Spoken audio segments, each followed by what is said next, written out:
ఓం నమో వెంకటేశాయ. ఈరోజు టోకన్స్ యొక్క అప్డేట్ అయితే చెప్పబోతున్నాను. ఈరోజు టోటల్గా ఎస్ఎస్టీ టోకన్స్ రేపు దర్శనం చేసుకోవడానికి అంటే 7వ తేదీ దర్శనం చేసుకోవడానికి 15,000 టోకన్స్ అయితే రిలీజ్ చేశారు. మరియు డీడీ టోకన్స్ కూడా 2,000 టోకన్స్ అయితే రిలీజ్ చేశారండి.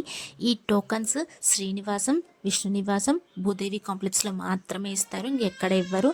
డీడీ టోకన్స్ అయితే ఓన్లీ భూదేవి కాంప్లెక్స్ దగ్గరికి వెళ్ళి తీసుకోవాలి. ఈ టోకన్స్ తీసుకోవాలనుకున్న వాళ్ళు ఖచ్చితంగా ఆధార్ కార్డ్ తీసుకొని వెళ్ళాల్సిందే, లేకపోతే మీకు టోకెన్ అనేది చేతికి ఇవ్వరు. జిరాక్స్ కాపీ అయినా పర్లేదు, ఒరిజినల్ అయినా పర్లేదు, మీ చేతికి అనేది ఇస్తారు టోకెన్ అనేది. అందులోనే పూర్తిగా మెన్షన్ చేసి ఉంటారు టోకెన్ టైమింగ్, ఎప్పుడు వెళ్ళాలి అనేది. టోకెన్ యొక్క టైమింగ్ మొత్తం అందులోనే మెన్షన్ చేసుకొని మీరు వెళ్ళాలి.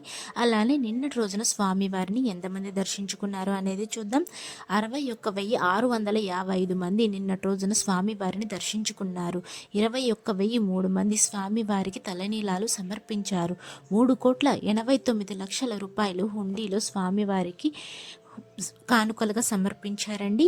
అలానే దర్శనం చేసుకోవడానికి దేవుణ్ణి ఎంత సమయం పడింది నిన్నటి రోజున అంటే నిన్న 5వ తేదీ రోజున టోకన్ లేకుండా వెళ్తారు కదా, వాళ్ళకైతే సుమారుగా నిన్నటి రోజున 12 నుంచి 18 గంటల సమయం అయితే పడింది.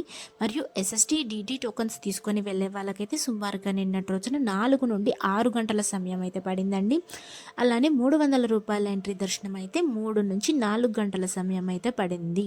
మీరు టోకన్ తీసుకొని టోకన్ తీసుకోవాలనుకుంటే మీరు ముందు రోజే రావాల్సిందే. దూరంగా ఉండే వాళ్ళైతే ఒక రోజు ముందే రావడానికి ట్రై చేయండి.